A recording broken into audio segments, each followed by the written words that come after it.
everyone. Welcome to tonight's Cabinet meeting. I'm Karen Clark, North Tyneside elected Mayor.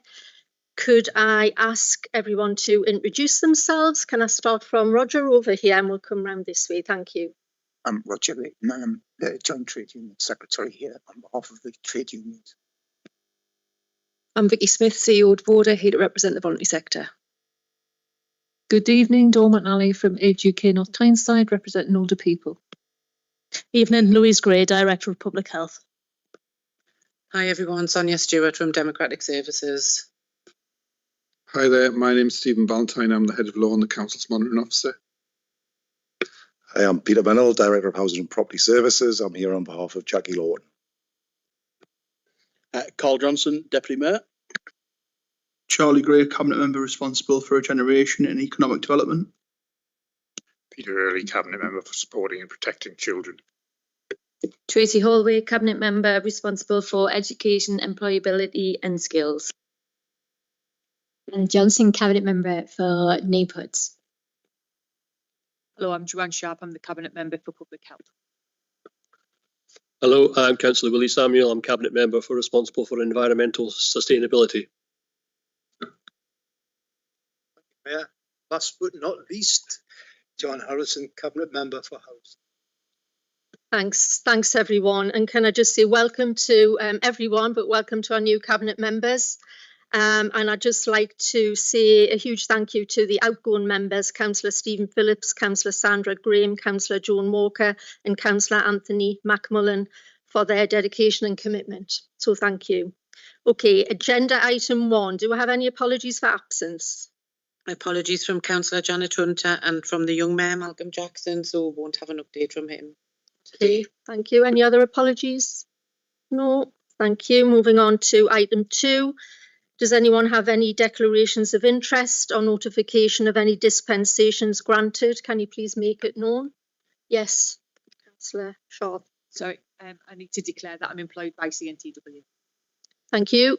Can you fill a card in as well, Councillor Sharp, before you leave the meeting? Any other declarations? I would like to declare a non-registrable personal interest in item 5. I'm not required to leave the meeting, but just to note, my sister is director and employee of a community interest company that's based in the borough and may or may not from time to time contract with North Tyneside Council. Thank you. Agenda item 3, minutes of the last meeting held on the 16th of March 2026. Can we agree those minutes as a true record, please? Agreed, thank you. We don't have an agenda item 4, which is the report of the young Mayor, so we shall move straight on to agenda item 5, procurement and commercial strategy. Can I invite Councillor Carl Johnson to present the report? Thank you, Mayor. Every year, the authority spends around £360 million with more than 4,000 suppliers.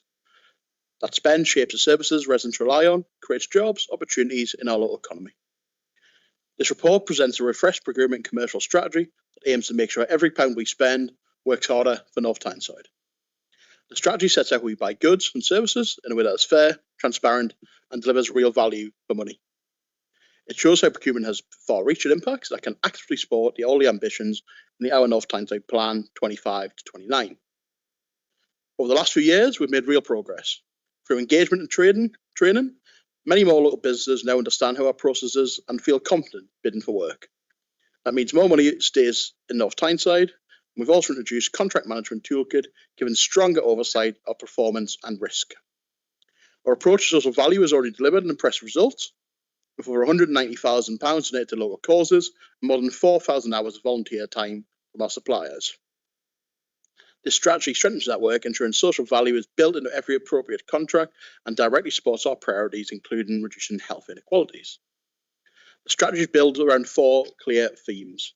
Supplier focus, making it easier to do business with the council, especially for small and medium-sized businesses and the voluntary and community sector. Capability and culture, ensuring our staff have the right skills to manage the contracts well. Transparency, publishing clear information, pipelines and expectations so suppliers can prepare strong bids, and delivery of our social and economic value, using our purchasing power to support communities, skills, jobs and the environment. This is a proactive, ambitious strategy brings national best practice together with local priorities, and has been shaped through engagement with the businesses, the voluntary sector, strategic partners and colleagues from across the authority. If approved, Cabinet will receive updates twice a year so we can track progress and ensures the strategy continues to deliver residents of the authority. I therefore ask Cabinet to approve the recommendations set out in section 1.2 of the report. Thank you. Thanks, Councillor Johnson. Do we have any comments or questions in relation to this report? Yes, Roger. I've got a question, and I know you've probably been familiar with the point I raised about procurement. The last meeting that we discussed the procurement policy when Anthony presented that. It was to do with your Better Lives for All, equality, diversity and inclusion. And disproportionately large numbers of ethnic staff work for a couple at least of private companies who deliver home care on a council contract. And they are quite severely disadvantaged in terms of they don't get paid properly, they don't get paid on time, they don't get paid when they're sick, they can't have no recourse to public funds, so that means they become destitute and sometimes have to go back to their home country. And I think that's an intolerable situation, and I would like to see some vigilance in terms of engagement with those organisations.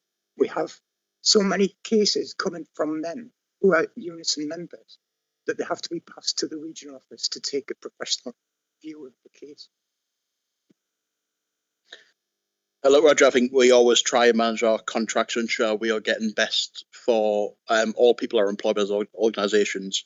If you've got any specific examples, if you give us a shout after the meeting, we'll take a look into those organisations that you raise, and we'll get back to you on that. But yes, we'll always try and make sure any staff that whether directly employed or employed through procurement from the council have got the best terms and conditions. Obviously, the Labour government plus the New Employment Rights Act for workers, giving them more, better and stronger protections, which will hopefully help on that as well. Can I just add to that? Sarah kindly did meet with me about procurement in that area, but she was limited at that time to do anything about them. But it's an intolerable situation. Thanks, Roger. Any other comments or questions in relation to this item? Yes, Councillor Early.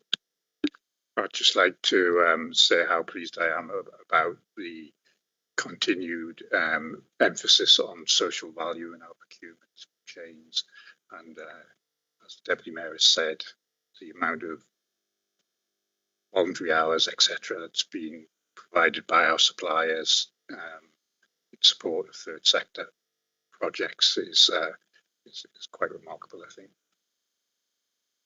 Thank you, Councillor Early. Any other comments or questions? Are members happy to agree the recommendations outlined on page 22 of the report? 2 recommendations. Great, thank you. Moving on to agenda item 6, consultation on changes to special educational needs provision in North Tyneside, convened by Councillor Tracy Halway to present the report. Thank you, Mayor.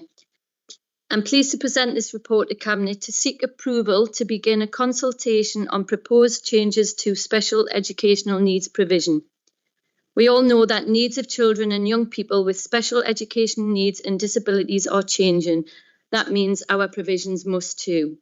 Our priority is to build on the work that takes place with schools and officers to promote inclusion and get the best outcomes for all children and young people by making sure our education offer better reflects these changing needs.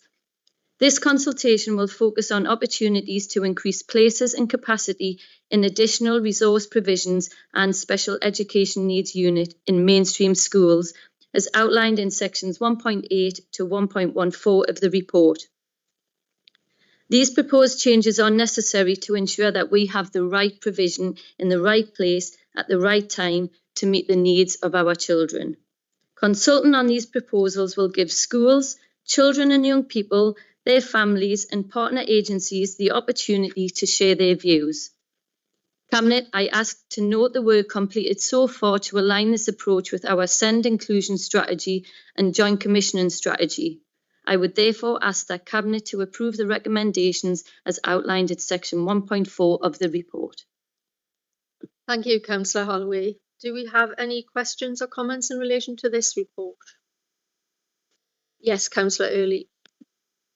I think it's a very important step forward aligns with government priorities in terms of where possible giving children with disability plus SEND needs in mainstream education. And I think developing our ARPS is a major way in which we can do that going forward. Thank you, Councillor Early. Anyone else? Any questions or comments? No, are members happy to agree the 4 recommendations outlined in section 1.4 of this report? Thank you. We can move on to agenda item 7, which is the expansion of the regionalisation of mainstream fostering and development of regional care cooperatives. And Councillor Peter Early is going to present this report. Thank you, Mayor. I'm pleased to present this report to Cabinet. It is well documented that children in care sufficiency is one of the most significant risks and financial pressures facing local authorities nationally. The Competition and Markets Authority has described the current model of children's care provision as dysfunctional, with rising costs and outcomes that are not good enough for children and young people. Following the independent review of children's social care in 2022, national policy has been clear that the greater regional working is essential to addressing this challenge. This approach is being taken forward through proposed legislation, including the Children's Wellbeing in Schools Bill. The Department of Education is now progressing the regional work agenda. In response to this, the purpose of this report is to seek approval for the authority to take part in the expansion of regional fostering hubs and to participate in a North East bid to establish a regional care cooperative. The report sets out the case for moving towards regional arrangements to address the long-standing and significant shortfall in suitable homes for children in local authority care. The risks created by the current market-led system are impacting children's outcomes and the financial stability of local authorities. This work is an important opportunity to respond to these pressures in a collaborative way. I therefore ask Cabinet to approve the recommendations set out in section 1.2 of the report. Thank you, Councillor Early. Do we have any comments, questions on this item? No. Are members happy to agree the recommendations outlined in section 1.2? I would just like to read out a short statement. In accordance with the authority's constitution, written approval has been given by the authority's section 151 officer, the monitoring officer, Director of Children's Services and the Chair of the Council, that this decision, item 7 on the agenda, is not subject to call-in and may be implemented immediately, as will be set out in the Cabinet minutes at the time of publication. Thank you. Moving on to agenda item 8, 2025 to 2026 Consumer Standards Self-Assessment and Tenant Satisfaction Perception Measures.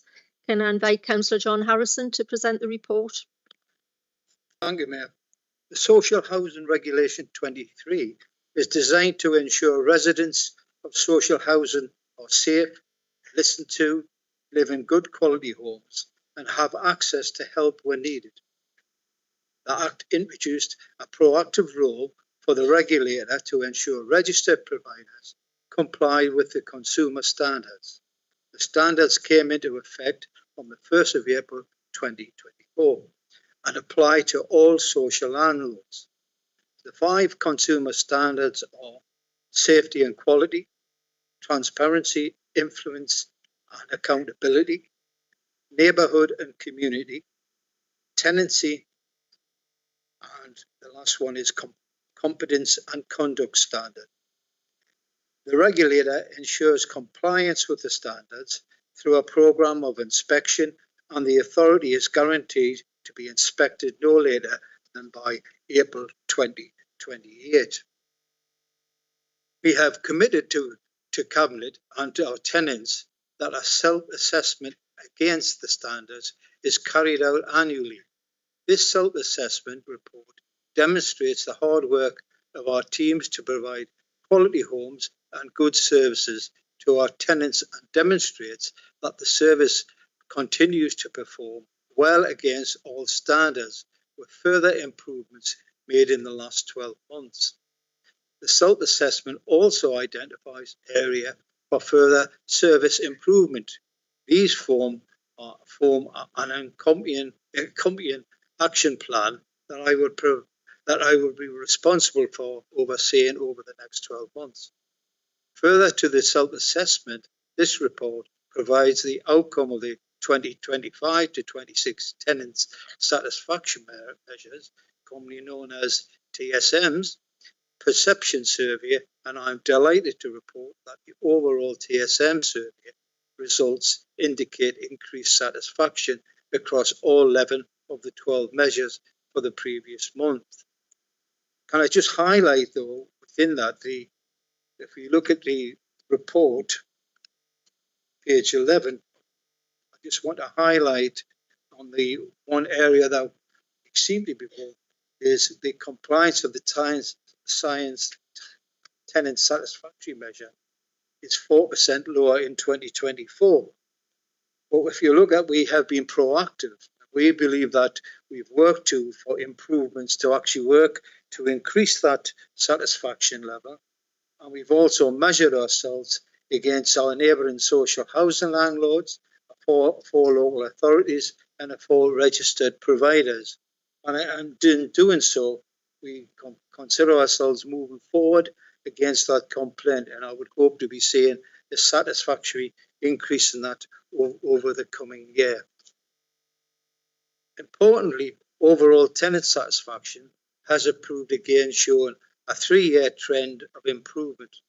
Our results compare favourably with national and regional benchmarks, and we have seen improvements in satisfaction with our repair service, our approach to managing neighbourhoods, keeping tenants safe in their home, and how we engage and listen to our tenants. Can I therefore ask Cabinet to approve recommendations as set out in section 1.2 of this report? Thank you, Councillor Harrison. Any questions or comments in relation to this item? I'm delighted to note the progress we've made, Councillor Harrison, so I think that's really important, and we will continue to push to make even more progress going forward in the year ahead. Do we have any comments or questions from any members? No? Are we happy to agree the recommendations on 1.2 of the report? Agreed, thank you. Moving on to agenda item 9, empty and derelict properties. I believe that's you again, Councillor Harrison. Thank you, Mayor. North Tyneside has a strong track record of tackling issues caused by long-term empty and derelict properties through the proactive work of dedicated teams across the authority. The number of long-term empty dwellings has reduced by 35% since 2019, and we have the lowest rate of empty dwellings across the whole of the North East. Whilst the number of empty dwellings remains low, there remain several properties or sites that have become derelict. In all of these cases, this is due to complex legal issues, often around probate or absent or unknown owners. These cases often lead to properties or sites being the subject of antisocial behaviour and complaints from residents, and can significantly impact on an area.